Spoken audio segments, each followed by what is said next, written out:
ووصى بها إبراهيم ببنيه ويعقوب يا بني إن الله اصطفى لكم الدين فلا تموتن إلا وأنتم مسلمون।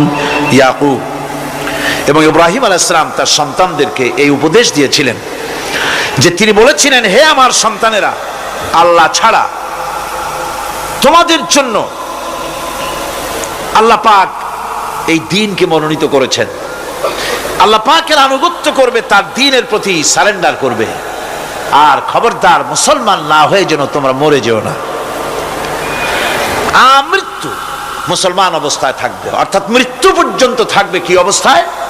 মুসলমান অবস্থায়। أم كنتم شهداء إذ حضر يعقوب الموت إذ قال لبنيه ما تعبدون من بعدي।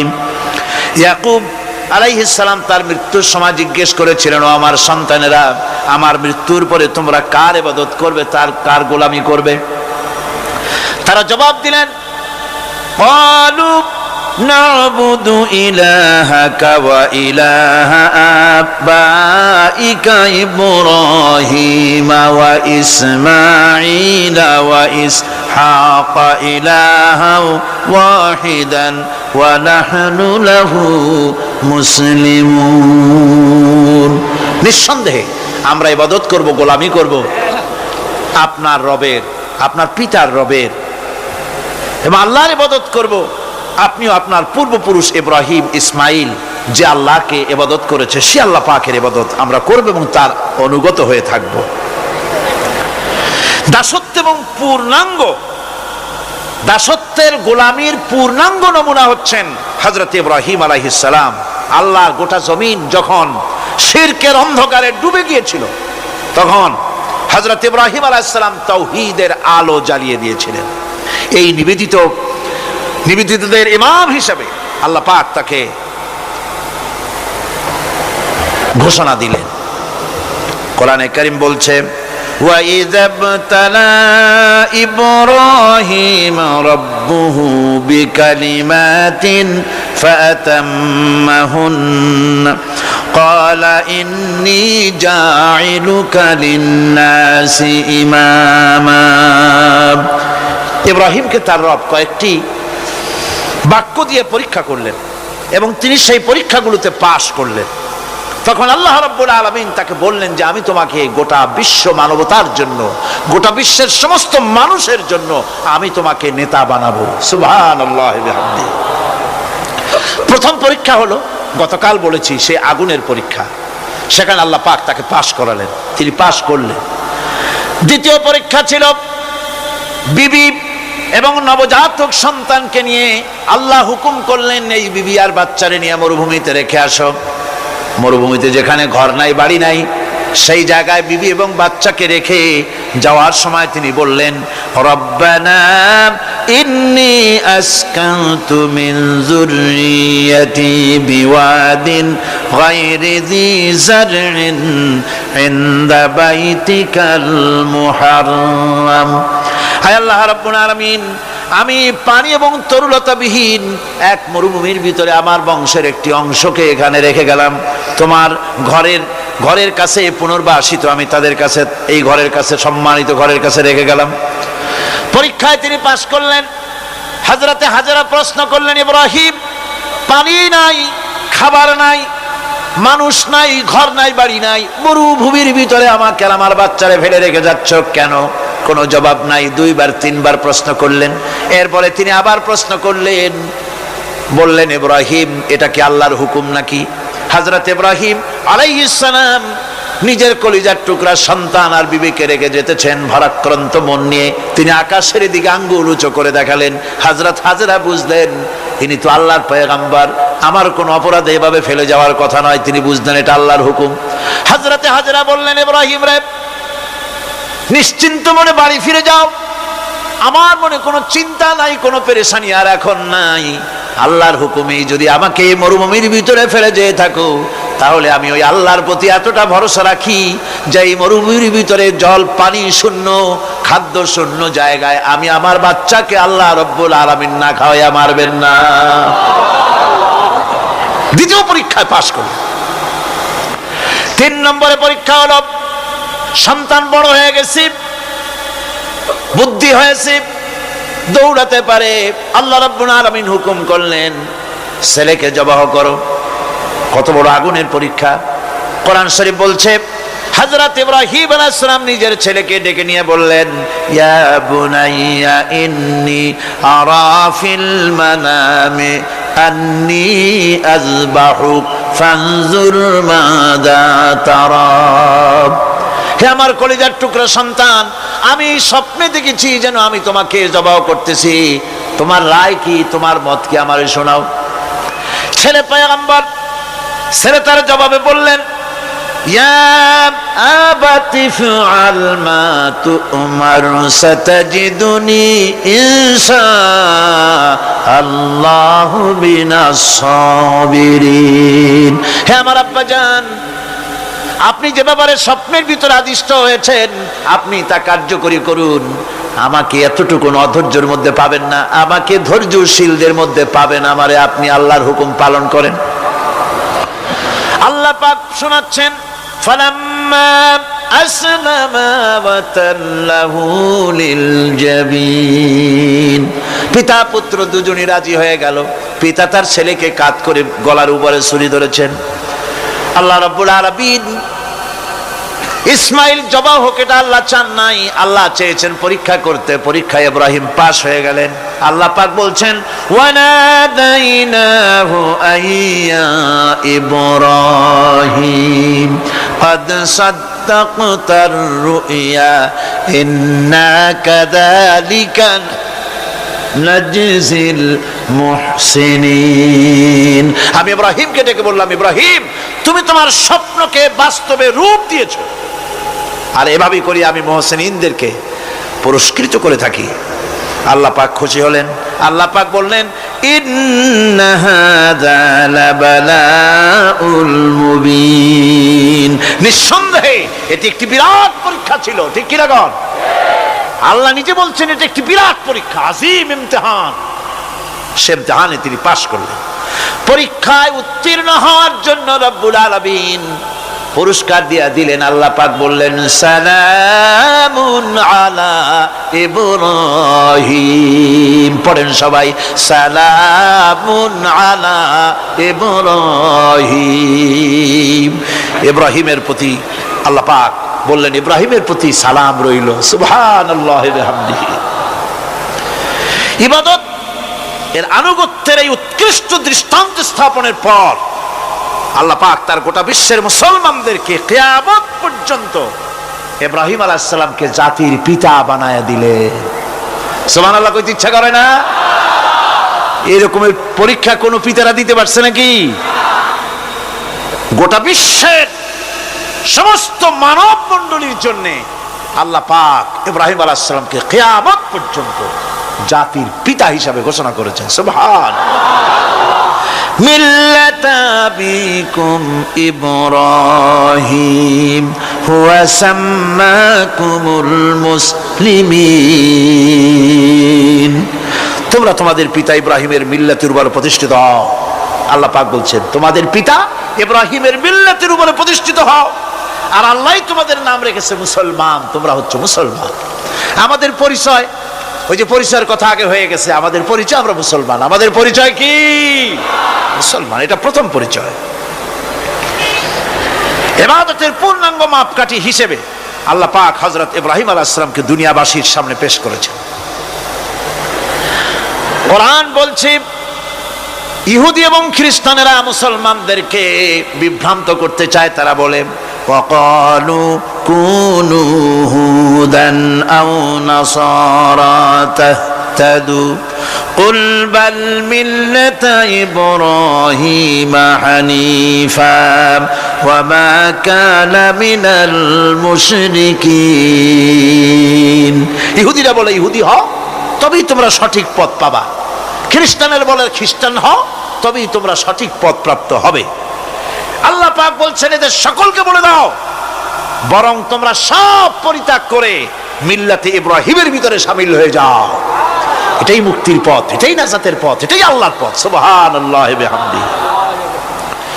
এমনকি রাসূল করিম সাল্লাল্লাহু আলাইহি ওয়াসাল্লামকে আল্লাহ পাক বলেছেন আনিত্তাবি মিল্লাতা ইব্রাহিম হানিফা, চারদিক থেকে মুখ ফিরিয়ে এনে মিল্লাতে ইব্রাহিমের ভিতরে শামিল হয়ে যাও, তারই অনুসরণ করো। রাসূল করিম সাল্লাল্লাহু আলাইহি ওয়াসাল্লাম ইবাদত বা আনুগত্যের সর্বোৎকৃষ্ট নমুনা হওয়ার কারণে ইব্রাহিম আলাইহিস সালাম সম্পর্কে হুজুর বলেছেন ইন্না ইব্রাহিমা খায়রুল বারিয়া, রাওয়াহু মুসলিম। হুজুর সাল্লাল্লাহু আলাইহি ওয়াসাল্লাম বলেছেন ইব্রাহিম হচ্ছেন জগতের সর্বোত্তম ব্যক্তি। সুবহানাল্লাহ। সুতরাং আমাদেরকে ইবাদতের নমুনা হিসেবে ইব্রাহিম আলাইহিস সালামকে মানদণ্ড হিসেবে দেখতে হবে যে কিভাবে তিনি সারেন্ডার করেছিলেন আল্লাহ পাকের দরবারে। এখন আমি আপনাদের সামনে বলতে চাই, মানুষের জীবনে সবচাইতে বড় দুটি চাহিদা আছে, একটা হচ্ছে খাদ্য আর একটা হচ্ছে নিরাপত্তা। একটা খাদ্য আর একটা কি নিরাপত্তা। পেট ভরে খাইতে চাই আর চোর ডাকাতের উপদ্রব থেকে নিরাপত্তা পেতে চাই। আইন শৃঙ্খলা পরিস্থিতির উপরে যখন পার্লামেন্টে আলোচনা হচ্ছিল, আমি তখন বলেছি মাননীয় স্পিকার, আমার দেশের সাধারণ ভোটারদের বড় কোনো আশা আকাঙ্ক্ষা নাই। তারা কোনোদিন বলে না যে আমাদের গুলশানে বাড়ি দিতে হবে সকলের, আমাদেরকে মঙ্গল গ্রহে অফিস বানায় দিতে হবে, পাঁচেরও গাড়ি দিতে হবে, এগুলি তারা দাবি করে না। যারা ভোট দেয়, কষ্ট করে, মিছিল করে, এই সাধারণ জনগণের দাবি হচ্ছে মিনিমাম দাবি, খুবই কম। তাদের দাবি হলো মোটা সুতার কাপড় চাই ইজ্জত ঢাকার জন্য, পেট ভরে খেতে চাই, পোলাও কোরমা বিরিয়ানির দরকার নাই, আর আশ্রয়ের জন্য ছোট্ট একটু ঘর চাই, চোর ডাকাতের উপদ্রব থেকে নিরাপত্তা চাই। কথা ঠিক কিনা? আমি বললাম স্পিকার সাহেব, আজ পর্যন্ত যতগুলি গভর্নমেন্ট এসেছে বাংলাদেশে, প্রত্যেকটি গভর্নমেন্ট আমার দেশের জনগণের এই ন্যূনতম দাবি, এই আশা পূরণ করতে ব্যর্থতার পরিচয় দিয়েছে। কেউ পারে নাই। যারাই গেছে তারাই তাদের নিজেদের আখের গোছাবার চেষ্টা করেছেন। সব নিজেকে নিয়ে ব্যস্ত, নিজের লোকদের নিয়ে ব্যস্ত, জনগণ নিয়ে চিন্তা নাই। সুতরাং মানুষের চাহিদা হচ্ছে খাদ্য আর নিরাপত্তা। আমরা কি খাদ্য আর নিরাপত্তা সত্যি কি চাই? চাই। খাদ্য যদি চাই ক্ষুধার সময়, নিরাপত্তা যদি চাই ভীতির সময়, আল্লাহ রাব্বুল আলামিন বলেন কোন গভর্নমেন্ট দিতে পারবে না, দুনিয়ায় কেউ দিতে পারে নাই, পারবেও না। ক্ষুধার সময় যদি খাদ্য চাও, ভীতির সময় যদি নিরাপত্তা লাভ করতে চাও, তাহলে ফালিয়াবুদু রাব্ব হাযাল বাইত, এই ঘরের মালিকের ইবাদত কর। কোন ঘর? কাবা ঘর। বলেন কোন ঘর? কাবা ঘর। কাবা শরীফের মালিকের ইবাদত কর। তাহলে কি হবে? আল্লাযী আত'আমাহুম মিন জু'in ওয়া আমানাহুম মিন খাউফ। এই ঘরের মালিকের ইবাদত যদি করো, তাহলে ক্ষুধার সময় তিনি তোমাদেরকে খেতে দিবেন, আর ভীতির সময় তিনি তোমাদের নিরাপত্তা দান করবেন। হে ওয়াদা কার? চিল্লায় বলেন ওয়াদা কার? আল্লাহ পাকের ওয়াদা বিশ্বাস হলো না, এমনই পোড়া কপালের মুসলমান। নির্বাচন যখন আসলো, সলিমউদ্দিন সাহেব আসতেন মঞ্চের উপরে, পরিচয় করানো হচ্ছে। এতক্ষণ আপনারা যার বক্তৃতা শোনার জন্য দ্বিপ্রহরের রৌদ্রে কষ্ট করতেছিলেন, এখন সেই সংগ্রামী জননায়ক, বিপ্লবী সন্তান, তিনি এখন আপনাদের সামনে বক্তব্য রাখবেন। উনি দাঁড়ায় বললেন, ভাইয়ার আমার, বোনের আমার, আমি এবার বোতল মার্কা বাক্স নিয়ে দাঁড়াইছি, আমারে সকলে মিলে ভোট দেন। এবার যদি ক্ষমতায় যেতে পারি, না খাইয়া কেউ মরবেন না, কিন্তু কি খাইয়া মরবে তাও কয় না। মানুষেরা এই কথাগুলি বিশ্বাস করলার সমানে ভোট দিল। হায় রে কপাল! আল্লাহ বললেন আমার ইবাদত কর, আমার গোলামি কর জীবনের সব জায়গায়, তাহলে ক্ষুধার সময় খাইতে পারবি, আর ভীতির সময় নিরাপত্তা পাবি, আল্লাহর কথাটা বিশ্বাস হইল না। এই নামাজ পড়ার মুসলমানের দাম আছে, কম দাম আছে? এ রোজা খাওয়ার দাম আছে? এ মুসলমান দাবি করার দাম আছে? আল্লাহ রাব্বুল আলামিন তিনি পরিষ্কার করে বলছেন, এই ঘরের মালিকের ইবাদত করো, তিনি ক্ষুধার সময়ে খেতে দিবেন, আর তিনি তোমাদেরকে ভীতির সময় নিরাপত্তা দান করবেন। চাউলের অভাব হবে না, পাটের অভাব হবে না, খাদ্যের অভাব হবে না, কারণ দুটি জিনিস যদি তোমরা করতে পারো খাবারের অভাব হবে না। ওয়ালাউ আন্না আহলাল কুরা আমানু ওয়াত্তাকাউ লাফাতাহনা আলাইহিম বারাকাতিন মিনাস সামাই ওয়াল আরদ। দেশের লোকেরা, জনপদের লোকেরা যদি দুইটা কাজ করে, এক নম্বরে হলো আমার উপরে ঈমান আনবে, দুই নম্বরে হলো আমাকে ভয় করার নীতি অবলম্বন করে যদি চলে, তাহলে ওই দেশের মানুষের জন্য আকাশ আর জমিনের সব বরকতের দরজা আমি আল্লাহ খুলে দেব। আল্লাহর ওয়াদা। আল্লাহ পাকের নিকট মানুষের সবচাইতে বড় দাবি কি? আল্লাহর কাছে মানুষের সবচাইতে বড় দাবি কি করতে পারেন? পারেন না। আল্লাহ পাকের কাছে মানুষের শ্রেষ্ঠ দাবিটা আল্লাহ নিজেই শিখাই দিয়েছেন। আমার কাছে দাবি কর, ইহদিনাস সিরাতাল মুস্তাকিম। আয় আল্লাহ, একটা সোজা, একটা সরল রাস্তা আমারে দাও, একটা সহজ পথ আমারে দাও। এই কথা সূরা ফাতিহা দাবি করার পর আল্লাহ রাব্বুল আলামিন এই অভিনন্দনের জবাবে, 7টা বাক্যের অভিনন্দনের জবাবে আল্লাহ রাব্বুল আলামিন 30 পারা কোরআন শরীফ নাজিল করে দিলেন। সূরা ফাতিহার এই সওয়ালের জবাবে আল্লাহ পাক বললেন, ওয়া আনি'বুদুনি হাদা সিরাতুম মুস্তাকিম। সোজা রাস্তা চাও, আমার গোলামি করো, ইবাদত করো। সব জায়গায় ইবাদত, গোলামি করাই লাগবে। আমার কাছে সোজা রাস্তা চাও, সোজা রাস্তা হলো আমার গোলামি করা। কার গোলামি? বেহেশতে যেতে চান? আমি আস্তে জিগাইলাম বলে আপনারও আস্তে জবাব দিলেন। বেহেশতে যেতে চান? সুবহানাল্লাহ। এমন কোন মানুষ আছে নাকি যে বেহেশতে যেতে চায় না? মদ খোর যাইতে চায়। সবাই, আমরা সবাই বেহেশতের আশা করি, ঠিক কিনা? আল্লাহ রাব্বুল আলামিন বলেন, বেহেশতে যদি যেতে চাও তাহলেও ইবাদত করা লাগবে, ইবাদত ছাড়া জান্নাতে যাওয়া যাবে না। ফাদখুলি ফি ইবাদি ওয়াদখুলি জান্নাতি।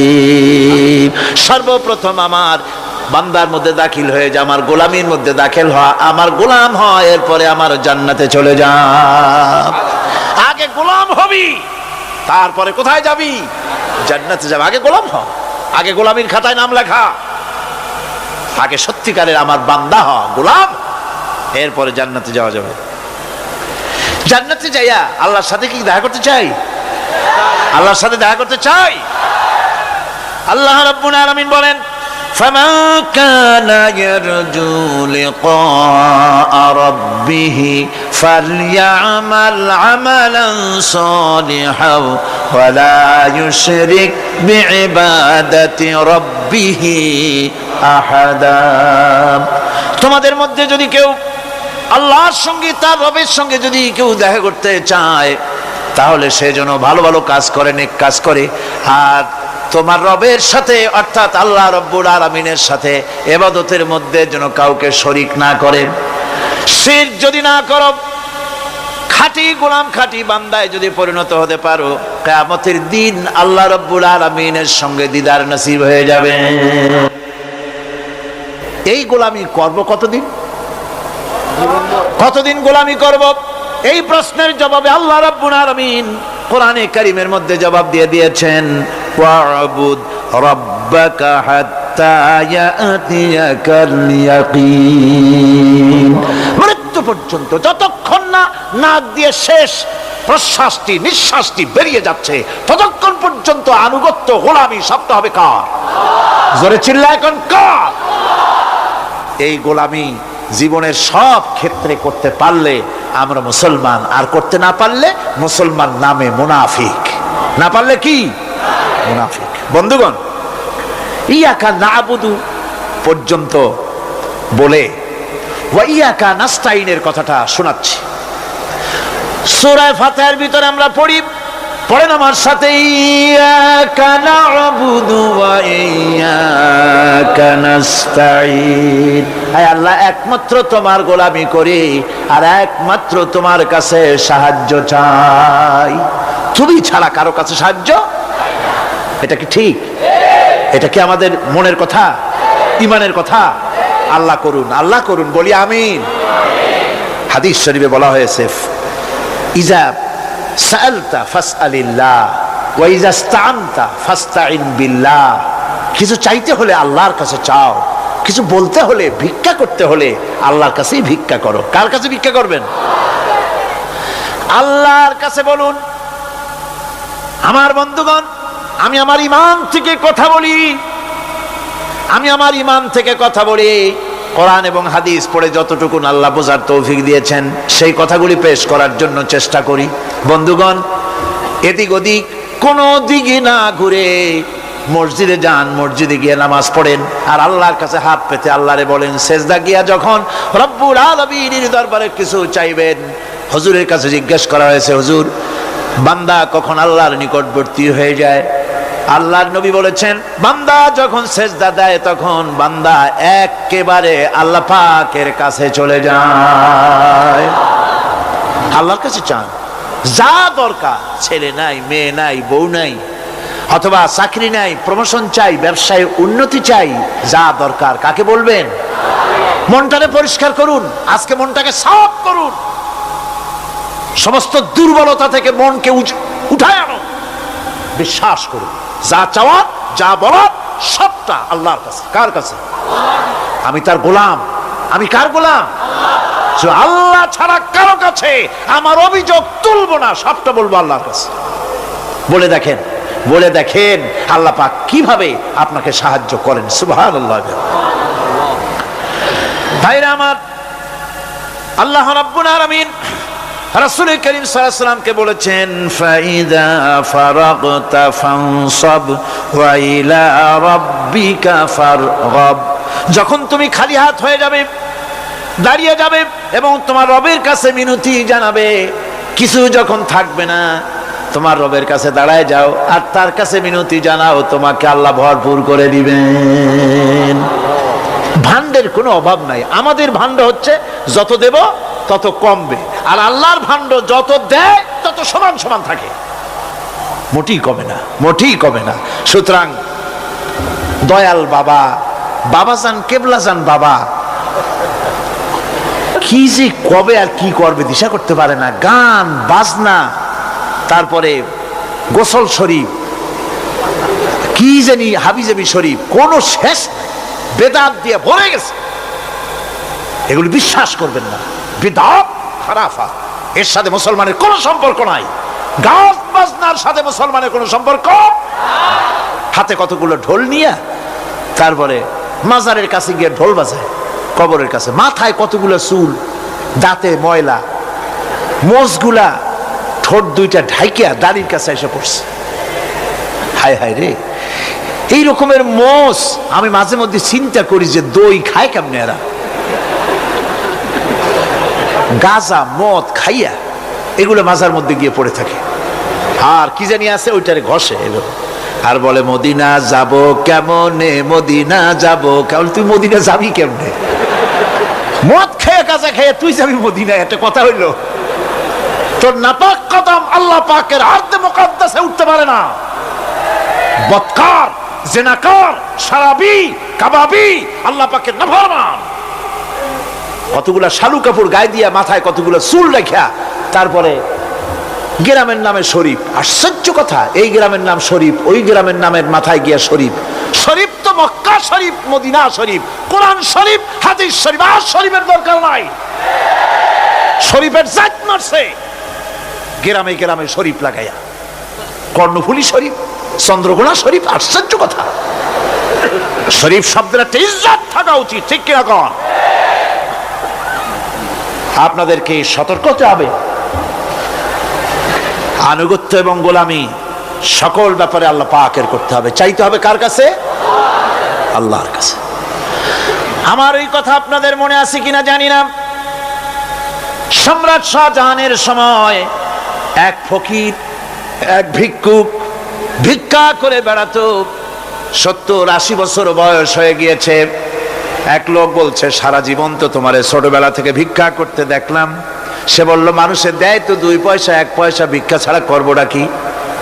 লোকটি বলল, তোমার একটা পরামর্শ দেই, একদিন সম্রাটের কাছে গিয়ে যে দেখো, একবারে যা দেবে খাইয়া কুলাইতে পারবে না।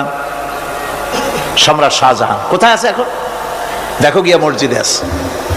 লোকটি মসজিদের বাইরে গিয়ে দেখে সম্রাট একা হাত তুলে বসে আছে, চোখ থেকে পানি পড়তেছে দর দর করে, দাড়ি ভিজে জামায় পড়তেছে।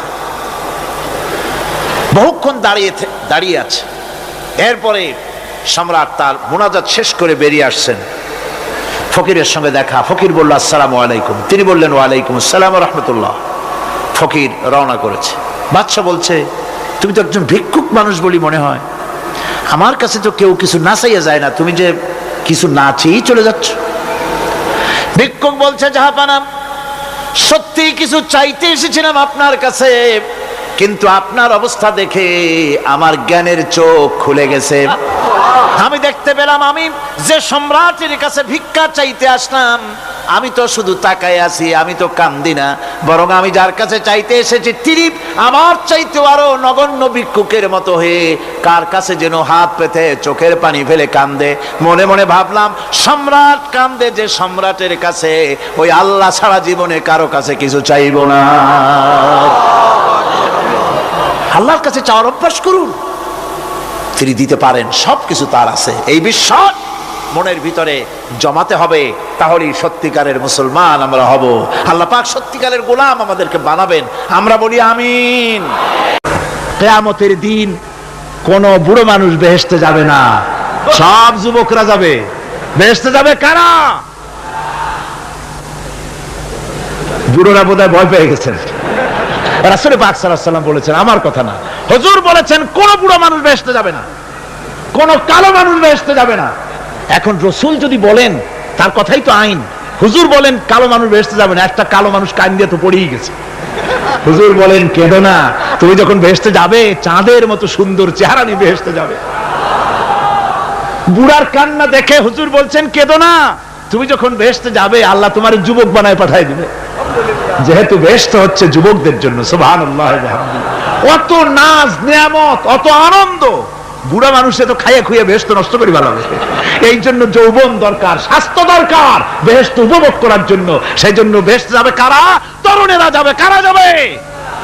তরুণ তরুণী দিয়ে আল্লাহ পাক বেহেশত ভরে ফেলবেন। সুবহানাল্লাহ। আমার তরুণেরা, যুবকেরা শোনো, রাসূলুল্লাহ তোমাদের কত সম্মান দিয়েছেন। কে সম্মান দিয়েছেন? রাসূলুল্লাহ। রাসূলুল্লাহ এক জায়গায় বক্তৃতা করতেছিলেন, বক্তৃতা করছে, এমন সময় দেখা গেল একজন তরুণ সাহাবী, নাম তার জারীর রাদিয়াল্লাহু তাআলা আনহু। চাঁদের মতো চেহারা তার ছিল, খুব সুন্দর চেহারা ছিল তার। হযরত জারীর বসতে না পেরে জায়গা পায় না, দাঁড়ায় আছে। রাসূল নিজের গায়ের চাদরটা খুলে জারীরের দিকে নিক্ষেপ করলেন, বললেন, জারীর দাঁড়িয়ে আছো, আমার চাদরের উপরে বসো। সুবহানাল্লাহ। হযরতে জারীর রাসূলুল্লাহর চাদর নিয়ে চুমা খাইতে লাগলেন আর বললেন, আকরামাকাল্লাহ কামা আকরামতানি ইয়া রাসূলুল্লাহ। হে রাসূল, আল্লাহ আপনার সম্মান আরো আরো অনেক বাড়িয়ে দিক, যেমন আপনি আমাকে মর্যাদা দিলেন। হে রাসূল, আপনার চাদরে পৃথিবীর কোন মানুষ বসতে পারে? আমার তরুণ ভাইয়েরা, আমার যুবক ভাইয়েরা, তোমাদেরকে রাসূল মহব্বত করতেন, ভালোবাসতেন সবচেয়ে বেশি। তোমরা আজ বাতিলের শিকার। কার শিকার? বাতিলের শিকার। তোমাদেরকে কি দেওয়া হয়? যে সব রাজনৈতিক দলের যুবক যারা তোমরা এখানে আছো, জিজ্ঞেস করি তোমাদের নেতারা তোমাদেরকে কি দেয়? দেয় অস্ত্র, দেয় টাকা, দেয় নারী ভোগ করার জন্য পয়সা, তোমাদের চরিত্র ধ্বংস করার জন্য সব রকমের হাতিয়ার তুলে দেয়। তোমাদের হাতে শোভা পায় কলম, হাতে শোভা পায় খাতা, হাতে শোভা পায় বই। বই খাতা কলমের পরিবর্তে তোমাদের নেতারা তোমাদের হাতে তুলে দেয় স্টেন গান, তুলে দেয় হেরোইন, তুলে দেয় টাকা। এরা তোমাদের নেতা নয়, এরা তোমাদের জীবনের দুশমন। জোরে বলো না কি?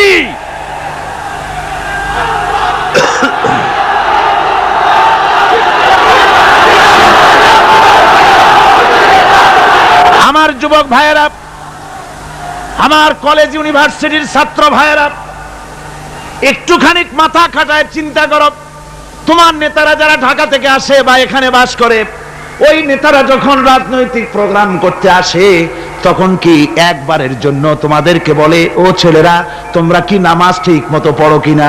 বলে? এই যে রোজা আসতেছে, খবরদার বাবারা তোমরা রোজা রেখো, এরকম কথা বলে নাকি? তোমার উস্তাদদের সম্মান করো, এ কথা বলে নাকি? বরং টাকা দেয়, পয়সা দেয়, যে শিক্ষক তোমার মতের উল্টা করবে ঠ্যাঙ্গাইয়া জনমের মতো টাইট করে দিবা, ঠিক কিনা? তোমার নেতারা কি কোনোদিন বলে নাকি, ও আমার সংগঠনের ছেলেরা মা বাপের খেদমত করবে, মা বাপের সম্মান করবে, খবরদার মা বাপের সঙ্গে বেয়াদবি করবে না, সন্ত্রাস করবে না, অস্ত্রবাজি করবে না, মানুষকে কষ্ট দিবে না, এমন কোনো কথা বলে না? আমার যুবকেরা শোনো, ওরা টাকা দিয়ে, অস্ত্র দিয়ে, পয়সা দিয়ে, মদ দিয়ে ওরা নিজেদের ক্ষমতা টিকায় রাখার জন্য তোমাদেরকে লাঠির মতো ব্যবহার করে। সুতরাং আজকের তরুণদেরকে বুঝতে হবে, তরুণেরা ভালো করে বোঝো, তোমরা রাসূলের সৈনিক। কার সৈনিক?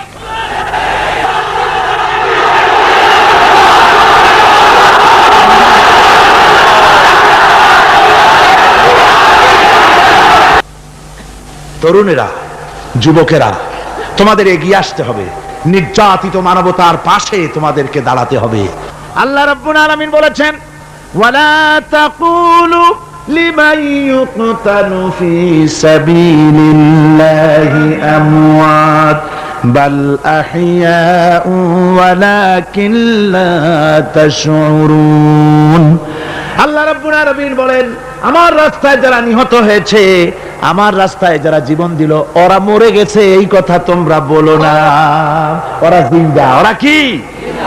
আমার রাস্তায়, আমার দিন প্রতিষ্ঠার জন্য, মানবতার মুখে হাসি ফুটাবার জন্য, নির্যাতিত মানবতার গোলামীর জিনজির থেকে তাদেরকে বাঁচাবার জন্য সংগ্রাম করতে গিয়ে যারা জীবন দিল, ওরা মরে নাই, ওরা জিন্দা। ওরা কি? জিন্দা। আল্লাহ বলেন, আল্লাহ পাক বলেন, ওরা জিন্দা তোমরা জানো না, আমার কাছ থেকে তারা রিজেক্ট প্রাপ্ত হয়। যারা শহীদ হয়, শাহাদাতের কথা শুনে যাদের ভয় লাগে, অস্ত্রের খোঁজা খায়া, গুলি খায়া, বায়োনেট খায়া, ড্যাগারের গুতা খায়া মরা, জানি কত যন্ত্রণা। নবীজি বলতেছেন, আন আবি হুরায়রা রাদিয়াল্লাহু তাআলা আনহু আন্না রাসূলুল্লাহ সাল্লাল্লাহু আলাইহি ওয়াসাল্লাম মা ইয়াজিদু শাহীদু মিন মাসিল কাতল কামা ইয়াজিদু আহাদুকুম মিন মাসিল কারছা। তিরমিজি, নাসাই।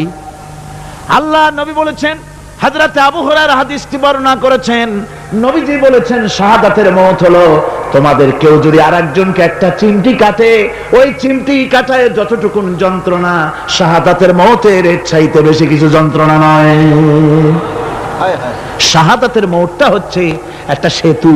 এটা কি সেতু? এটা ব্রিজ। এপারে দুনিয়া, ওপারে আল্লাহ। সুবহানাল্লাহ ওয়া বিহামদি। মরার সাথে সাথে দিদার ইলাহি নসিব হয়ে যাবে। সুবহানাল্লাহ ওয়া বিহামদি। সাহাবায়ে কেরাম, আপনি চিন্তা করেন, তাদের মা, বাবা, বিবি, বাল বাচ্চা, সন্তান সবকিছুকে ফেলে রেখে আল্লাহর দ্বীনের জন্য রক্ত দিতে পেরেছেন। কি কারণে? জীবনকে তাদের কাছে তুচ্ছ মনে হয়েছে। এই জীবন জীবন নয়, ওই জীবনই তো সবচেয়ে সেরা জীবন, যে জীবনে আমার মাওলা আমার উপরে খুশি হয়ে যাবে। সুবহানাল্লাহ, আমার মাবুদ আমার উপরে খুশি হয়ে যাবে। ওইটা হচ্ছে সবচেয়ে নিয়ামতের মওত। এই জন্য হুজুর সাল্লাল্লাহু আলাইহি ওয়াসাল্লাম বলেছেন, কেউ যদি শাহাদাতের তামান্না করে দিল থেকে, সে যদি তার বিছানায় মরে, আল্লাহ পাক ওটাকে শাহাদাত হিসেবে ধরে নেবেন। হযরত ওমর রাদিয়াল্লাহু তাআলা আনহু দোয়া করতেন, আল্লাহুম্মা রযুকনি শাহাদাতান ফি সাবিলিক ওয়াজআল মাউতি ফি বালাদি রাসূলিক। আয় আল্লাহ, তুমি দয়া করে মেহেরবানি করে আমাকে শাহাদাতের পেয়ালা পান করাও। শাহাদাতের মওত সবচেয়ে নিয়ামতের মওত। কিয়ামতের দিন এই শহীদ তার আত্মীয় স্বজনের ব্যাপারে 70 জন লোকের ব্যাপারে আল্লাহর কাছে সুপারিশ করার মতো পাওয়ার লাভ করবে শহীদ। ভাইরা, এই শাহাদাত নসিব হওয়ার জন্য তামান্না আমাদের দিলের মধ্যে থাকা উচিত। আল্লাহর দ্বীন প্রতিষ্ঠার জন্য প্রয়োজনে আমরা জান দিব, মাল দিব। পারবো না? পারবো কিনা? আমার ভাইরা, আব্দুল উজ্জা মক্কা শরীফে বাড়ি, 20 বছরের যুবক, কলিজার মধ্যে সবসময় চায় এতিম মানুষ, বাপ মারা গেছে একেবারে ছোট অবস্থায়, খুব গরিব, চাচা তাকে বড় করেছে, চাচা তাকে ঘর দিয়েছে, বাড়ি দিয়েছে, বুখারীর হাদিস, বুখারী শরীফ এসেছে, বাড়ি ঘর জায়গা জমি সোনা দানা টাকা পয়সা উট ঘোড়া সব দিয়েছে, প্রতিষ্ঠিত করে দিয়েছে। কিন্তু আব্দুল উজ্জা শান্তি পায় না। রাসূল পাক সাল্লাল্লাহু আলাইহি ওয়াসাল্লাম দ্বীনের দাওয়াত দিচ্ছেন, মন চায় তাওহীদের এই সূরা সেও পান করে, কিন্তু চাচার ভয়তে পারে না। মনটা চাচ্ছে, আহা চাচা যদি ইসলাম কবুল করতো তাহলে আমার জন্য ব্যাপারটা সহজ হয়ে যেত। এভাবে চিন্তা করতেছে। হঠাৎ একদিন রাসূল পাক সাল্লাল্লাহু আলাইহি ওয়াসাল্লাম হিজরত করলেন। এরপরে আব্দুল উজ্জার ধৈর্যের বাঁধ ভেঙে গেল। আব্দুল উজ্জা গিয়ে বলছে, চাচা মুহাম্মদ সাল্লাল্লাহু আলাইহি ওয়াসাল্লামের নাম তো নিশ্চয়ই শুনেছেন। বলে, হ্যাঁ শুনেছি। তো তিনি যে ইসলামের দাওয়াত দেন ওটা আপনার কাছে কেমন লাগে? তার মানে বলছে যে আমার কাছে তো খুব ভালো লাগে। চাচা ইসলাম কি কবুল করবেন? এই অগণিত মূর্তির সামনে মাথা নত করে আমাদের কোনো লাভ নাই, ওই মূর্তিগুলি আমাদের কোনো সাহায্য করতে পারে না। এক আল্লাহ বিশ্বাস করার জন্য মুহাম্মদ সাল্লাল্লাহু আলাইহি ওয়াসাল্লাম আমাদের বলেছেন। চাচা বলছে, খবরদার, এই কথা যদি আবার উচ্চারণ করো তাহলে আমি তোমাকে যা দিয়েছি সব ছিনায় নেব। আব্দুল উজ্জা বলছেন, তাহলে আর আমি সহ্য করতে পারলাম না। চাচা আপনার সামনেই আমি ঘোষণা করলাম, একদিন চাপা রেখেছি আর পারলাম না, আমি ঘোষণা করে দিলাম লা ইলাহা ইল্লাল্লাহু মুহাম্মাদুর রাসূলুল্লাহ। পরিণতি জানো? আব্দুল উজ্জা বলল, কি পরিণতি? চাচা বলতেছি, এই কলেমা পড়ার কারণে আমি তোমাকে যা দিয়েছিলাম, ঘোড়া দিয়েছি, উট দিয়েছি, বাড়ি দিয়েছি, সব আমি তোমার কাছ থেকে ছিনাইলাম, সব ফেরত দিতে হবে। তিনি বললেন, আমি রাজি আছি, আমি রাজি আছি। আপনি আমার সোনা দানা ঘোড়া উট আর ঘর বাড়ি যা দান করেছেন, এই দুনিয়াটার মালিকও যদি আমারে বানাই দিতেন, আমি এর বিনিময়ে কলেমা পড়া থেকে আর আমি নিজেকে থামায় রাখতে পারি না। বলে, আমার সব আমাকে ফেরত দাও। বলল, দিলাম, যা আপনি দিয়েছেন সব আপনাকে ফেরত দিলাম। চাচা বলছে, জায়গা জমি টাকা পয়সা সোনা দানা সব পেলাম, তোমার গায়ে যে জামা, তোমার পরনে যে লুঙ্গি, ওটা আমার টাকার খোলো। আব্দুল উজ্জা বললেন, আপত্তি নাই। জামা খুলে দিলেন, পরনের লুঙ্গিটাও খুলে দিলেন। 20 বছরের যুবক এই অবস্থায় চলে গেলেন মায়ের কাছে। মা আব্দুল উজ্জাকে এই অবস্থায় দেখে 2 চোখ চেপে ধরলেন, বললেন, বাবা তোমার এই অবস্থা কেন? ছেলে বলছে, মা ইমান আনার কারণে আমি সব হারায় ফেলেছি, আমার আর কিছুই নাই, ইমান আনার কারণে আমার এই অবস্থা হয়েছে। মা বলছে, বাবা আমার কাছে কি চাও? ছেলে বলছে, মা আমি চলে যেতে চাই মদিনায়, আল্লাহর নবী মুহাম্মদুর রাসূলুল্লাহ সাল্লাল্লাহু আলাইহি সাল্লামের দরবারে চলে যেতে চাই, আমি একটু বস্ত্র চাই। মা একটা পুরানা কম্বল তার হাতে দিয়ে দিলেন। আব্দুল উজ্জা কম্বলটাকে ছিঁড়ে এক টুকরা কোন রকম হাঁটুর উপরে জড়ায় নিলেন, আর এক টুকরা গায়ে দিয়ে নিলেন। আব্দুল উজ্জা আবার বহু কষ্ট করে মরুভূমি পাড়ি দিয়ে মদিনা মুনাওয়ারায় চলে গিয়ে বাবি জিবরিল থেকে ঢুকে আসহাবে সুফফার চবুতরার সামনে বসে আছেন, ছেঁড়া কম্বল পরা। এবার বিশ্ব নবী, দুনিয়া আখিরাতের বাদশা জনাবে মুহাম্মদ রাসূলুল্লাহ সাল্লাল্লাহু আলাইহি ওয়াসাল্লাম যখন মসজিদের নিজের ঘরের থেকে দরজা খুলে বেরিয়েছেন, দেখেন এক যুবক বসা, একটা আধাটা কম্বল পরা, হাঁটুর উপরে কোন রকম করে রানটা লজ্জাস্থানটা ঢাকার, গায়ে একটা ছেঁড়া কম্বল। তার এই অবস্থা দেখে হুজুর জিজ্ঞেস করেন, তুমি কে? যুবক বলছে, আমি আব্দুল উজ্জা। ইসলাম কবুল করার জন্য আমার সব ছিল, আমি কম ধনী ছিলাম না, আমার চাচা সব নিয়ে গেছে, সিনাই রেখেছে, আমার লুঙ্গিটাও দেয় নাই। ঘটনা সব তিনি খুলে খুলে বললেন। হুজুর বললেন, তোমার নাম আব্দুল উজ্জা নয়, তোমার নাম আব্দুল্লাহ। আব্দুল্লাহ জুলবাজাদাইন তার নাম। হযরত আব্দুল্লাহ জুলবাজাদাইন কি রাসূলুল্লাহ দিয়া দিলেন, আসহাবে সুফফাদের সাথে মিলাই দিলেন, এখানে থাকো, খাবার আসতে পরে খাবে। তাদের সব সময় খাবার থাকতো না। আসহাবে সুফফায় তারা থাকতেন যাদের ঘর নাই, বাড়ি নাই, থাকার জায়গা নাই। ক্ষুধার জ্বালায় যখন তারা অতিষ্ঠ হয়ে যেতেন, নবীজি ঘরের থেকে তাহাজ্জুদের জন্য যখন বেরোতেন, ক্ষুধার্ত সাহাবীরা রাসূলের চেহারা দেখার সঙ্গে সঙ্গে ক্ষুধা নিবৃত হয়ে যেত। হযরত রাসূল পাক সাল্লাল্লাহু আলাইহি ওয়াসাল্লাম আব্দুল্লাহকে ওনাদের মধ্যে ভিড়াই দিলেন। আব্দুল্লাহ এবার কোরআন শরীফ পড়ে, কোরআন শরীফ পড়তে গিয়া চিল্লায় চিল্লায় তিনি পড়েন, আস্তে আস্তে পড়েন না। সাহাবীরা বিরক্ত হয়ে রাসূলের কাছে নালিশ করলেন যে বড় চিল্লায় কোরআন পড়ে, আমাদের নামাজেও ডিস্টার্ব হয়। হুজুর বলেন, সাহাবীরা কেউ আব্দুল্লাহর ব্যাপারে কোনো কথা বলবে না, তারে চিল্লাইতে দাও, যেহেতু ঈমানের জন্য তারে বড় মূল্য দিতে হয়েছে। পরনের লুঙ্গিটা পর্যন্ত আনতে পারে নাই, যত খুশি চিৎকার করেছে আল্লাহর কালাম পড়ুক।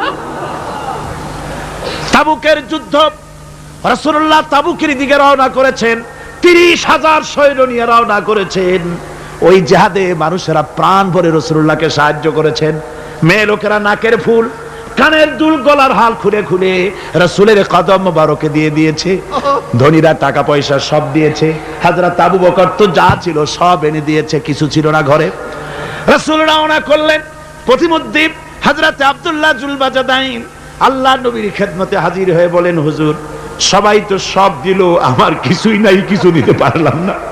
হুজুর আপনি আমার জন্য দোয়া করেন, আমি যেন এই তাবুকের ময়দানে কাফেরদের বিরুদ্ধে লড়াই করে যেন শহীদ হয়ে যেতে পারি। মাল দিতে পারি নাই, কিন্তু আল্লাহর জন্য যেন আমার জীবনটা দিয়ে দিতে পারি।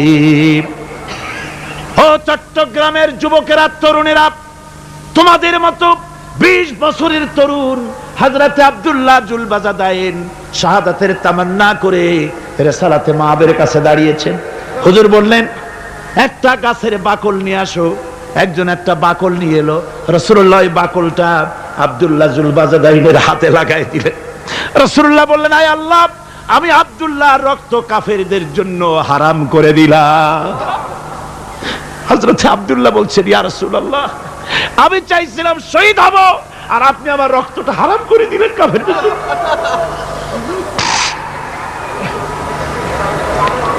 আল্লাহর নবী বলেন, আব্দুল্লাহ রে, কোন চিন্তা করো না, তোমার মৃত্যু যদি জ্বরেও হয় আল্লাহ রাব্বুল আলামিন তোমার শাহাদাতের দরজা দিয়ে দিবেন।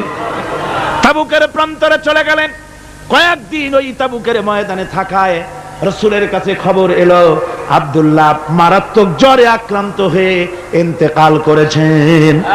রাসূলুল্লাহ বললেন, আমি জানাজা পড়াবো। হযরতে আব্দুল্লাহর জানাজা হলো গভীর রাত। কবরের ভিতরে একজন দাঁড়ায়া লাশ ধরার জন্য একজন কবরের ভিতরে দাঁড়িয়েছে। 2 জন লোকে লাশ নিয়ে আসতেছে। হযরতে বেলাল আলো উঁচু করে দাঁড়ায় ধরে আছে। অন্ধকার রাত, কবরের ভিতরে একজন দাঁড়ানো, লাশ নিয়ে এসেছে 2 জনে। কবরের ভিতরে যিনি দাঁড়ানো তিনি বলছেন, এই লাশকে তোমাদের ভাইকে আদবের সাথে কবরে রাখো। কবরের মধ্যে যিনি দাঁড়ানো তিনি আর কেউ নয়, বিশ্বনবী মুহাম্মদুর রাসূলুল্লাহ সাল্লাল্লাহু আলাইহি ওয়াসাল্লাম। হযরত রাসূলুল্লাহ বলতেছেন, আবু বকর, ওমর, তোমাদের ভাইকে আদবের সাথে কবরে রাখো, খবরদার বেয়াদবি করো না। কবরের মধ্যে আল্লাহ নবী আব্দুল্লাহ জুলবাজাদাইনকে নিজ হাতে শোয়াই দিয়া কবরের উপরে পাথর বিছিয়ে দিয়ে নবীজি বললেন, রব্বুল আলামিন, আজকের এই সন্ধ্যা পর্যন্ত আমি আব্দুল্লাহর প্রতি রাজি ছিলাম, তুমিও আব্দুল্লাহর প্রতি সন্তুষ্ট হয়ে যাও। হযরত ইবনে মাসউদ রাদিয়াল্লাহু তাআলা আনহু বলেন, আমি চিৎকার মেরে কেঁদে কেঁদে বললাম, আল্লাহ, আজকে যদি এই কবরে আব্দুল্লাহ না হয়ে আমি হতাম, আমার কিসমতটা ভালো হয়ে যেত। যুবকেরা, ও তরুণ মুসলমানেরা, তোমরাই রক্ত দিয়ে ইসলাম কায়েম করেছো। কে কায়েম করেছে ইসলাম? মুসলিম তরুণেরা, মুসলিম যুবকেরা, তোমাদের অবদান সব চাইতে বেশি। আজ মুসলমান যুবকদের চরিত্র নাই। মদ, জুয়া, জেনা, ব্যভিচার করে করে সর্বনাশ করে দেওয়া হলো। সরকারিভাবে, বেসরকারিভাবে, বিভিন্নভাবে যুবকদেরকে মিসগাইড করার জন্য মদ দেওয়া হয়, টাকা দেওয়া হয়, অস্ত্র দেওয়া হয়, সব দিয়ে যুবকদের চরিত্র নষ্ট করা হচ্ছে। অথচ যুবক হচ্ছে একটা জাতির মেরুদণ্ড। জাতির কি মেরুদণ্ড? এই মেরুদণ্ডকে ঘুণে ধরেছে, এই মেরুদণ্ড নষ্ট করার ব্যবস্থা করা হয়েছে। আমার মুসলমান ভাইয়েরা, হাদিস থেকে শোনো, বদরের প্রান্তরে যুদ্ধ হবে। রাসূলুল্লাহ সাহাবায়ে কিরামদেরকে রেডি করেছেন, কিন্তু এই যুদ্ধটা বড় মারাত্মক, এই জিহাদ বড় মারাত্মক। জিহাদ হবে চাচার বিরুদ্ধে ভাতিজা জিহাদ করবে, বাপের বিরুদ্ধে সন্তান অস্ত্র ধারণ করবে, ভাইয়ের বিরুদ্ধে ভাই অস্ত্র ধারণ করবে। কোন জায়গা? বদর। কোন জায়গায়? বদর। মক্কা থেকে যারা আসতেছে সব চাচা ভাই মামু খালু এরা আসতেছে, আপন আপন লোকের আপন লোকের বিরুদ্ধে অস্ত্র ধারণ করবে। এটা কি সহজ? কোন এটা কি সহজ? রাসূলুল্লাহ যুদ্ধের কথা মানুষকে বুঝাচ্ছেন, একটু ইতস্তত করছেন। হযরত রাসূল পাক সাল্লাল্লাহু আলাইহি ওয়াসাল্লাম যুদ্ধের কথা সাহাবায়ে কিরামদের সামনে পেশ করতেছেন আর একটু ইতস্তত করতেছেন এই কঠিন যুদ্ধে সাহাবীরা কিভাবে মেনে নেবে। রাসূলের মনের অবস্থা বুঝতে পেরে হযরত মিকদাদ রাদিয়াল্লাহু তাআলা আনহু বর্ষিয়ান সাহাবী তিনি দাঁড়ায় গেলেন। তিনি দাঁড়ায় বলছেন, ইমদি বিনা ইয়া রাসূলুল্লাহ হাইসু মা তাশা। হে রাসূল, আপনি আমাদেরকে নিয়ে চলুন, আল্লাহ যেদিকে আপনাকে যেতে বলে, হাইসু মা তাশা আয় হাইসু মা আমারাকাল্লাহ, যেদিকে আল্লাহ আপনাকে যেতে বলেন আমাদেরকে নিয়ে আপনি সেদিকে চলেন। ইন্না লা নাকুলু লাকা কামা ক্বালা বানু ইসরাঈল লিমূসা আলাইহিস সালাম ইযহাব আনতা ওয়া রাব্বুকা ফাকাতিলা ইন্না হাহুনা কাঈদুন। আমরা মুসা আলাইহিস সালামের উম্মতের মতো বলবো না যে হে মুসা তুমি আর জিবরাইল আর তোমার আল্লাহ যুদ্ধ করো, আমরা ঘরে বসে আরাম করি, এই কথা আমরা বলবো না হুজুর। বাল ইযহাব আনতা ওয়া রাব্বুকা ফাকাতিলা ইন্না মাকুমা মুকাতিলুন।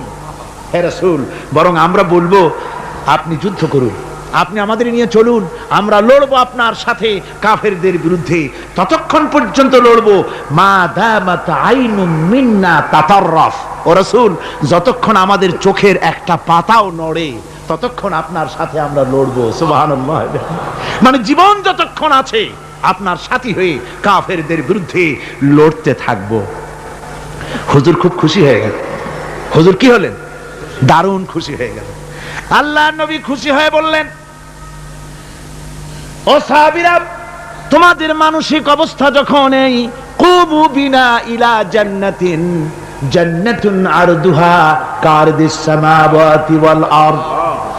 ও সাহাবীরা, তোমাদের মানসিকতা যখন এমন, তখন আমার সাথে তোমরা দাঁড়াও, আমার সাথে ওঠো, আমার সাথে চলো জান্নাতের দিকে। রাসূলুল্লাহ বলছেন আমার সাথে চলো বেহেশতে। কোন বেহেশত? এমন বেহেশত যে বেহেশতের বিশালতা আর প্রশস্ততা ওই বিশাল আকাশ আর জমিনের চাইতেও বেশি। এই বিরাট জান্নাতের দিকে চলো আমার সাথে। ফাকামা উমাইর বিন হামান ওয়া কানা ইয়াকুলুত তামার। যুবকেরা, তোমাদের মতো তরুণ, তোমাদের মতো এক যুবক যার নাম উমাইর, তিনি দাঁড়িয়ে গেলেন, হাতে ছিল খোরমা, খোরমা খাচ্ছিলেন। দেখেন না, বক্তৃতা হয় মাঠে, ওয়াজ নসিহত হয়, আর যুবকেরা দাঁড়ায় দাঁড়ায় বাদাম খায়, হয় না? ওই সাহাবী ওই সময় তো বাদাম টাদাম হয়তো পায় নাই, খোরমা খাচ্ছে, খোরমা চাবাচ্ছে, বিচি ফালাই দিতেছে, আর এইভাবে খাচ্ছে আর হুজুরের কথা শুনছে। হুজুরের কথা শুনে উমাইর বলছেন, বাহ বাহ। এটা একটি আঞ্চলিক শব্দ, এর অর্থ হচ্ছে আয়মা আযমাহু ওয়া মা আহসানাহু। হে রাসূল, আপনি কত সুন্দর কথা বললেন, আপনি কি বিশাল কথা বলেছেন, কত বড় কথা বলেছেন। জিহাদ করলে, জান দিলে এমন বেহেশত পাবো, জান্নাতুন আরদুহা কারদিস সামাওয়াতি ওয়াল আরদ, যে বেহেশতটা হবে ওই বিশাল আকাশের চাইতেও বিস্তীর্ণ, এমন বেহেশত পাবো। ওয়াল্লাহি লাউ কুনতু হাইয়ান হাত্তা আকুলাহুন্না ইন্নাহা লাহায়াতুন তাওয়িলা। আল্লাহর কসম, আমি যদি হাতের সবগুলি খোরমা খেতে যাই তাহলে তো অনেক সময় লাগবে, বেহেশতে যেতে দেরি হয়ে যাবে, অনেক দেরি হয়ে যাবে বেহেশতে যেতে। ফারামা বিহিন্না, হাতের সবগুলি খোরমা তিনি ফেলে দিলেন। ও যুবকেরা, হযরত ওমর তোমার মতো যুবক খোরমা খাওয়া সহ্য করলেন না আল্লাহর জান্নাতে যাওয়ার লোভে। জান্নাতে যেতে দেরি হয়ে যাবে, আল্লাহর সঙ্গে দিদার করতে দেরি হয়ে যাবে, এই মনে করে হাতের খোরমাগুলি ফালায় দিলেন, জিহাদের ময়দানে ঝাঁপায়ে পড়লেন। হাদিস শরীফে এসেছে, উমাইর জিহাদ করে বেশ কিছু কাফেরদেরকে নিহত করে নিজেও শহীদ হয়ে গেলেন। রাসূলুল্লাহ বদরের শাহাদাতের জানাজা করার সময় একজন সাহাবী বলে দিলেন, হুজুর এই সেই উমাইর আপনি যখন বেহেশতের কথা বলছিলেন, খোরমাগুলি খাওয়ার তর সহ্য হয় নাই বেহেশতে যাওয়ার জন্য, এই সেই উমায়ের, আল্লাহর নবী উমায়ের কাছে দাঁড়ায় আঙ্গুল দিয়ে তার শরীরের দিকে দেখায় বললেন, ইন্নাকা মিন আহলিহা। ও যুবক, যেই বেহেশতের জন্য খোরমা খাওয়ার সময় তুমি পাও নাই, আমি নবী সাক্ষী দিচ্ছি তুমি অবশ্যই সেই বেহেশতের অধিবাসী। ওই বেহেশত তোমার জন্য। সুবহানাল্লাহ। আমার ভাইরা, কিয়ামতের দিন এই জান্নাত আল্লাহ রাব্বুল আলামিন দান করবেন ওই সব লোকদের জন্য যারা জান দিবে, মাল দিবে, রক্ত দিবে আল্লাহর দ্বীনের জন্য। কিসের জন্য? আল্লাহর দ্বীন কায়েমের জন্য।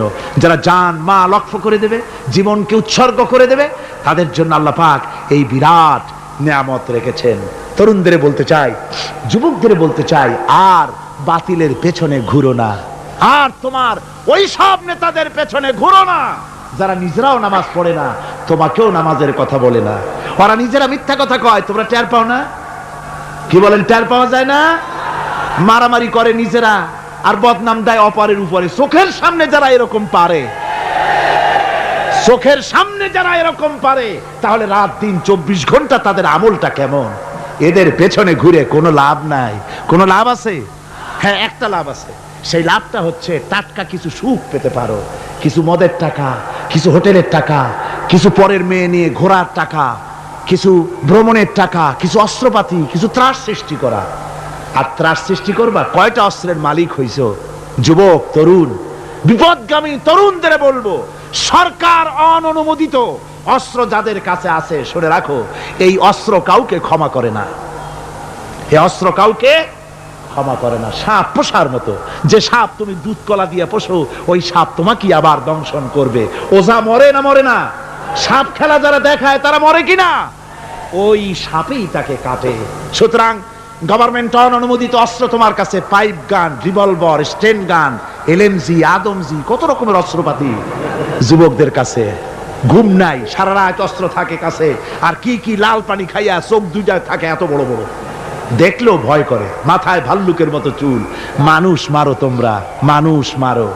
আহা, যারে মারলা একটুখানি হিউম্যানিটি, বিবেক দিয়ে চিন্তা করো।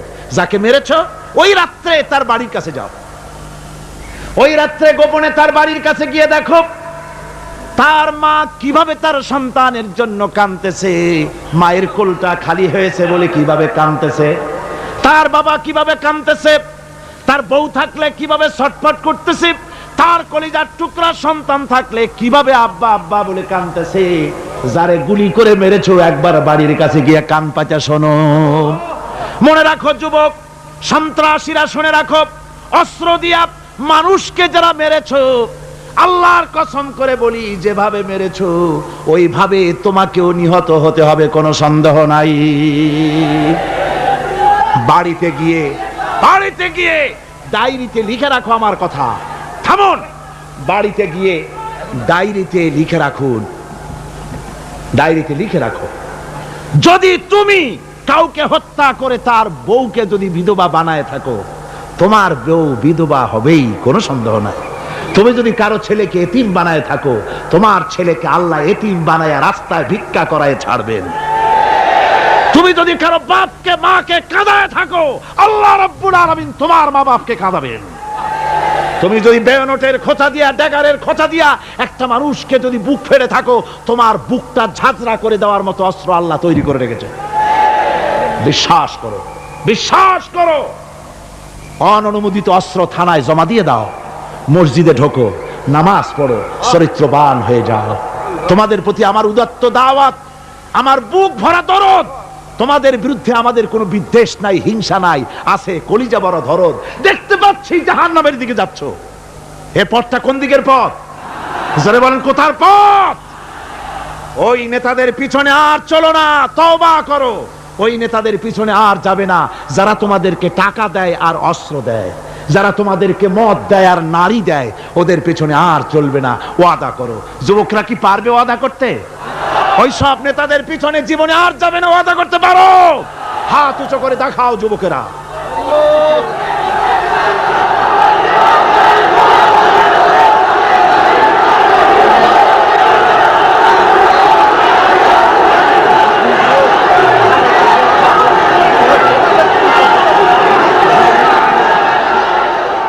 সুতরাং ইসলামকে জমিনে টিকিয়ে রাখার জন্য চাই সংগ্রাম। তাই আল্লাহ রাব্বুল আলামিন বলেছেন, ওয়াতুজাহিদুনা ফি সাবিলিল্লাহি বিআমওয়ালিকুম ওয়া আনফুসিকুম যালিকুম খায়রুল লাকুম ইন কুনতুম তা'লামুন। আল্লাহ পাক বলেন, আমার রাস্তায় জিহাদ করো, জান দাও, মাল দাও, জান দাও, জিহাদ করো, এটাই হলো উত্তম কাজ। যদি তোমরা ইসলাম বুঝে থাকো এটাই তোমাদের জন্য কল্যাণকর। আগে বলেছেন মালের কথা, পরে জানের কথা। আগে কোনটা? মাল, পরে জান। যেহেতু আমরা জানের চাইতে মালের মহব্বত করি বসি, ঠিক কিনা? তো মালের মহব্বত করি বেশি, আমরা কথায় কথায় বলি আরে ভাই দরকার যদি হয় জানটা দিয়ে দিব, আর জান যদি দিয়েই দেন তো মালটা তো থেকেই গেল। এই জন্য আল্লাহ বলেছেন মাল আগে দাও তারপরে জান দাও। আমরা খুব চালাক, আমরা জান দিতে প্রস্তুত, মাল দিতে প্রস্তুত নই। একবার একটা লোক যাচ্ছে রাস্তা দিয়ে, সাথে তার প্রিয় কুকুর। কুকুরটা জিহ্বা বেরিয়ে গেছে, মরে যাচ্ছে। কুত্তার মালিক কাঁদতেছে। একজন লোক এসে বলে, ভাই তুমি কাঁদো কেন?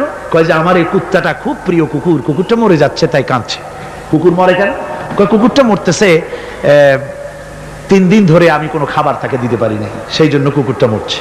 আচ্ছা হোক কুকুর, তবু তো আল্লাহর সৃষ্ট এক প্রাণী, কি খেতে দেওয়া যায়? এদিক ওদিক তাকায় দেখে কুকুরের মালিকের কাছেই রয়েছে একটা পোটলা। কয় মিয়া তোমার এই পোটলার মধ্যে কি? কয় পোটলার মধ্যে হালুয়া আর রুটি। তোমার পোটলার মধ্যে হালুয়া আছে, রুটি আছে, কুত্তা মরে ক্ষুধার জ্বালায়, তুমি খালি কান্দো, ওর থেকে এক টুকরা রুটি দিলেই তো কুত্তা বাঁচে। কুত্তার মালিক বলছে, মিয়া সাহেব ওই সব ফতো আমারে শুনেন না, এগুলো আমি খুব জানি। রুটি আর হালুয়া দিলেই তো আমার পয়সা খরচ হবে, ওর দরদে যে কাঁদতেছি এর জন্য তার পয়সা খরচ হচ্ছে না। আমাদের অবস্থা কিন্তু তাই হয়েছে। ইসলাম বিদায় হয়ে যায়, যাক না, কিন্তু আমি কাঁদবো, পয়সা দিব না। রাসূলের করুণ ঘটনাগুলি শুনে চোখের পানি ফেলবো, কিন্তু এই করুণ ঘটনা কেন ঘটলো সেই ময়দানে আমরা পা ফেলবো না। এরকম একটা অ্যাটিটিউড, এ ধরনের একটা মেন্টালিটি আমাদের মধ্যে গ্রো করেছে, ঠিক কিনা কম?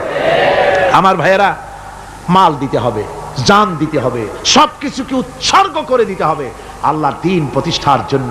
যার পয়সা আছে পয়সা দিয়ে কি করবেন যদি আল্লাহর দ্বীন এ জমিনে কায়েম না হয়?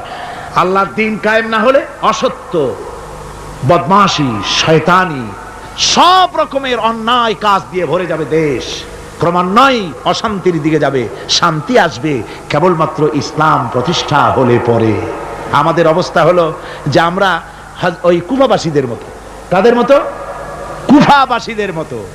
কুফাবাসীরা হযরত ইমাম হোসেনের জন্য দারুণ ভাবে কেঁদেছে, ঠিক কিনা? কুফাবাসীরা ইমাম হোসেনকে দাওয়াত দিছিল কারা? কুফাবাসীরা। অনেকগুলি চিঠি তারা লিখছে। কুফাবাসীরা ইমাম হোসেনকে ভালোবাসতো, দাওয়াত দিয়েছে, তার জন্য কেঁদেছে। কিন্তু কুফাবাসীদের চোখের পানিটা ছিল ইমাম হোসেনের জন্য, আর অস্ত্র, টাকা পয়সা, শক্তি সবটা ছিল এজিদের জন্য। কথা বুঝতে পেরেছেন? কুফাবাসীদের মতো অবস্থায় আমাদের হয়েছে। কুফাবাসীদের হযরত ইমাম হোসেনের জন্য তারা শুধু চোখের পানি ফেলেছে, আর টাকা পয়সা অস্ত্রপাতি যা ছিল সব ছিল তাদের এজিদের জন্য। আমাদের অবস্থাও তাই, আমরা ইসলামের জন্য শুধু চোখের পানি ফেলি, আর যখন ভোট দেই তখন ইসলাম যারা চায় না তাদেরকেই ভোট দেই, ঠিক কিনা?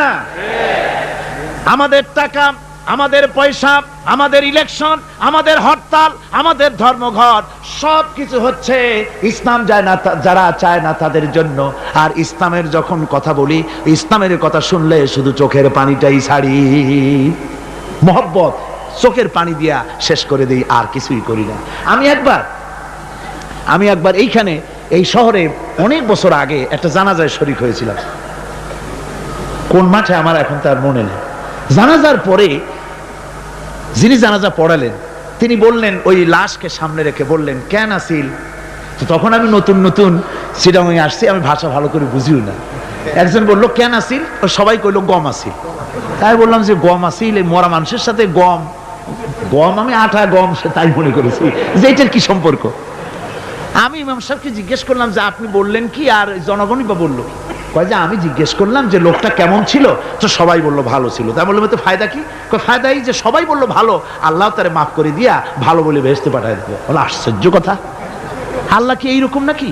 যে একটা সুদখোর ঘুষখোর জেনাকার, এ লোক ভালো না খারাপ আমি তা বলতে চাই না, কিন্তু একটা লোক সে কন্ট্রাক্টর ছিল, কন্ট্রাক্টরি করতে গিয়ে রাস্তাঘাট স্কুল কলেজে রড সিমেন্ট জনমের মতো খাইছে। কথা বুঝতে পেরেছেন? সরকারি গিয়ে ক্ষমতায় গিয়ে গভর্নমেন্টের টাকা পয়সা জনমের মতো শেষ করে ফেলেছে। এই লোকটি সুদখোর ঘুষখোর জেনাকার মরে গেছে, আর আসে আপনি কইলেন যে কেন আসিল সকল গইল গম আসিল, আর আল্লাহ বেহেশতে দিয়ে দেবে। তাহলে আল্লাহ হাকামুল হাকিমিন হইলেন কি করে? এটা কি বিচার হইল নাকি? কি করে সম্ভব?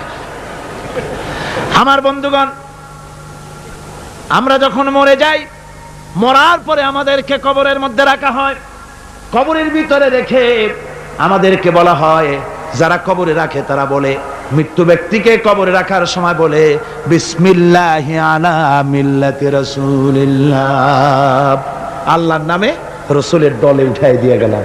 আল্লাহর নামে কার দলে উঠাইলো? রসুলের দলে। চিন্তা করেন ভাইরা, আল্লাহর নামে রসুলের দলে উঠাইলেন কারে? কারে উঠালেন? এই লোকটি তার যৌবনকালে যত মিছিল করেছে, ধর্মনিরপেক্ষতাবাদের পক্ষে মিছিল করেছে, পুঁজিবাদের পক্ষে মিছিল করেছে, সমাজতন্ত্রের পক্ষে মিছিল করেছে, স্লোগান দিয়েছে, দেওয়ালে লিখেছে, বক্তৃতা করেছে, ভোট দিয়েছে, বই লিখেছে, জীবনে যা কিছু করেছে সব করেছে মানুষের তৈরি করা মতবাদের জন্য। তার ভোট ইসলামের কাজে লাগে নাই, তার ইলেকশন ইসলামের কাজে লাগে নাই, তার দেওয়ালের লেখা ইসলামের কাজে লাগে নাই, তার বক্তৃতা তার টাকা পয়সা ইসলামের কাজে লাগলো না। মরে গেছে, পরে মরা মানুষটারে উঠাইয়া বললা রাসূলুল্লাহর দলে উঠাইয়া দিলাম। এখন বলো রাসূলুল্লাহ কেন তোমার মতো